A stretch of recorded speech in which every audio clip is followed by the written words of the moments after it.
Chapter 12, in which a child learns about the bog. No, child, the witch does not live in the bog. What a thing to say! All good things come from the bog. Where else would we gather our zerin stalks and our zerin flowers and our zerin bulbs? Where else would I gather the water, spinach, and muck-eating fish for your dinner, or the duck eggs and frog spawn for your breakfast? If it were for the bog, your parents would have no work at all, and you would be starved. Besides, if the witch lived in the bog, I would have seen her. Well, no, of course. I haven't seen the whole bog. No one has. The bog covers half of the world, and the forest covers the other half. Everyone knows that. But if the witch was in the bog, I would have seen the waters ripple with their cursed footsteps. I would have heard the reeds whisper her name. If the witch was in the bog, it would cough her out, the way a dying man coughs out of his life. Besides, the bog loves us. It has always loved us. It is from the bog that the world was made.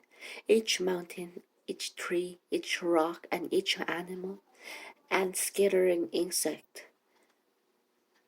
Even the wind was dreamed by the bog. Oh, of course, you know this story. Everyone knows this story.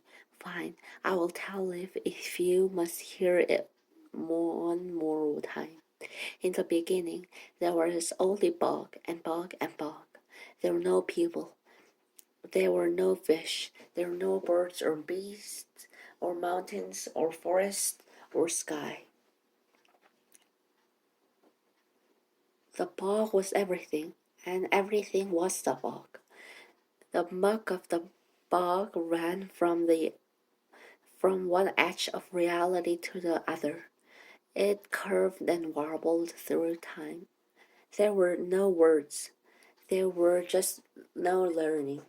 There were no music or poetry or thought. There were just the sigh of the bog and the quake of the bog and the endless rustle of the reeds. But the bog was lonely. It wanted eyes with which to see the world. It wanted a strong back with which to carry itself from place to place. It wanted legs to walk and hands to touch and a mouth that could sing.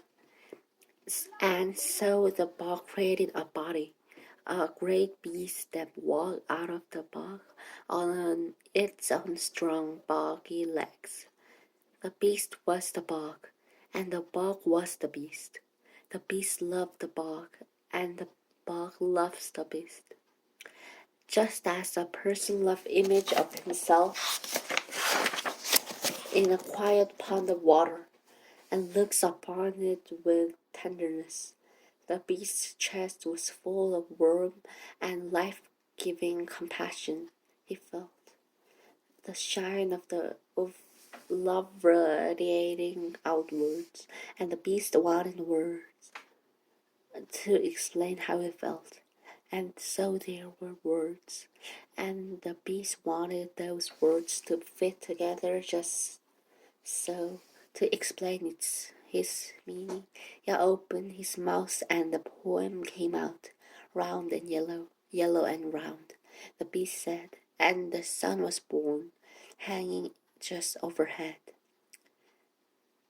Blue and white and black and gray, and the bursts of color at dawn, the beast said, and the sky was born. The creak of wood and the softness of moss and the rustle and whisper of green and green and green, the beast sang, and there were forests.